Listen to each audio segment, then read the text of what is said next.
excuse me, on the left over here, we have individuals who are religious fundamentalists, religious fanatics, and this is the expression, RT-PCR, real-time PCR expression of the VMAT2 gene. Over here, we have individuals. So let me complete. So over here, we have individuals who are not particularly fundamentalist, not particularly religious, and you can see there's a much reduced expression of this particular gene, the VMAT2 gene. Another evidence that supports our hypothesis for the development of this approach. What you see here is by spreading this virus, we're going to eliminate individuals from donning on a bomb vest and going into a market and blowing up the market. So our hypothesis is that these are fanatical people, that they have overexpression of the VMAT2 gene, and that by vaccinating them against this, we'll eliminate this behavior. So we have some very, very remarkable data in this next slide. Here we have two brain scans. These are fMRIs. These are two different individuals with different levels of expression of VMAT2.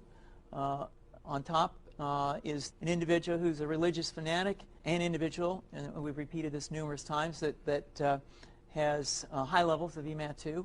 Now, this individual down here who had low levels of the VMAT2 gene, this individual would self-describe as not particularly religious. In each case, these individuals were read a religious text.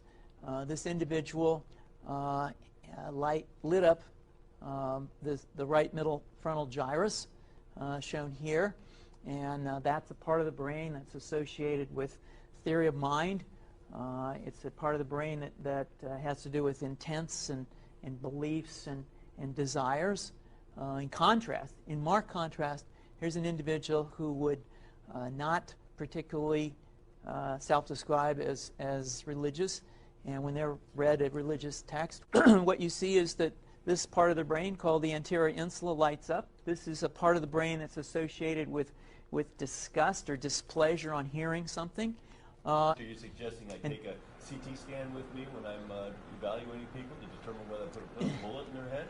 So the data that I'm presenting here supports the concept that we're proposing, and I think that we would not propose to do CT scans or fMRIs on individuals out in the hinterlands of Afghanistan.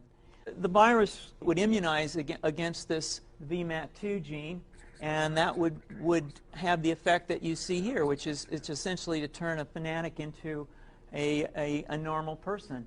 And we think that will have major effects in the Middle East. How would you suggest that this is going to be dispersed? Aerosol?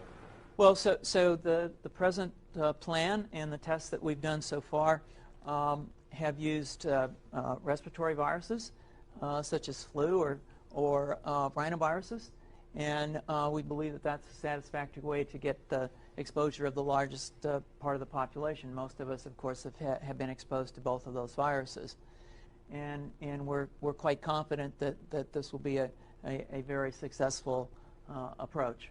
This is fascinating. What's the name of this proposal? Yeah, so the name of this project is FunVax, which is the vaccine for religious fundamentalism. And you have a proposal already?